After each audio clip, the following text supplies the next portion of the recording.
আজকে ভারাক্রান্ত এবং হৃদয় বেদরক। আজকে আমরা খুবই মর্মাহত পুরা জাতি, সারা বাংলাদেশের মানুষ। দেশনেত্রী বেগম খালেদা জিয়া ম্যাডাম ইন্তেকাল করেছেন।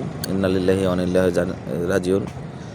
তার পরিবার এবং শোক বার্তা জ্ঞাপন করছি পরিবারকে, যেন তার এই শোকাবগণ পালন করতে পারে এবং তার জন্য দোয়া এবং অসীম ছিদ্র করা যায়, সেই বিষয়ে আর কি আমরা আজকে অশ্রুসিদ্ধ ভাষায় বলতে চাই। আমরা যে এই আপসী নেত্রী পেয়েছিলাম, আমরা হারালাম। বাংলাদেশ গোটা জাতি হারালো। সে কখনো দেশ থেকে ত্যাগ করেনি। দেশের প্রতি তার যে অসীম ভালোবাসা বেগম খালেদা জিয়ার, এটা আমরা কখনো ভুলব না।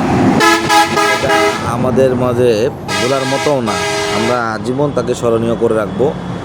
ভারতের আধিপত্য এবং ভারতের বিরুদ্ধে যে লড়াই করে গেছেন, কখনো আপোষহীন করেনি এবং স্বৈরাচার শেখ হাসিনার সময় তার সাথে যেরকম জুলুম নির্যাতন করেছেন, তিনি কখনো দেশ থেকে পালিয়ে যাননি। সবসময় দেশকে ভালোবেসেছেন, দেশের প্রতি সহানুভূতিতা এবং দেশের মধ্যেই সেভাবে মনে করেন যে মানুষের প্রতি দেশপ্রেম নিয়ে উজ্জীবিত ছিলেন এবং থাকবেও আগামীতে। তার এই চলে যাওয়াটা সংকটাপূর্ণ আমাদের দেশের মানুষের জন্য। তার তিনি যদি থাকতে পারতেন, দেশের সুস্থতা যদি করতেন, তাহলে আমাদের দেশ আরও ভালো উন্নত শিখরে পৌঁছে যেত। তো আল্লাহ তাআলার ইচ্ছা, তাকে নিয়ে গেছেন।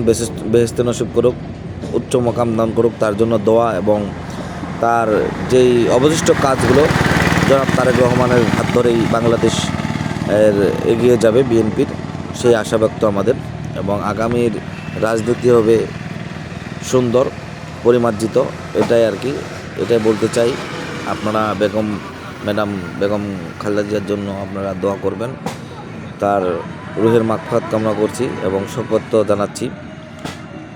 এটা কি। আসসালামু আলাইকুম।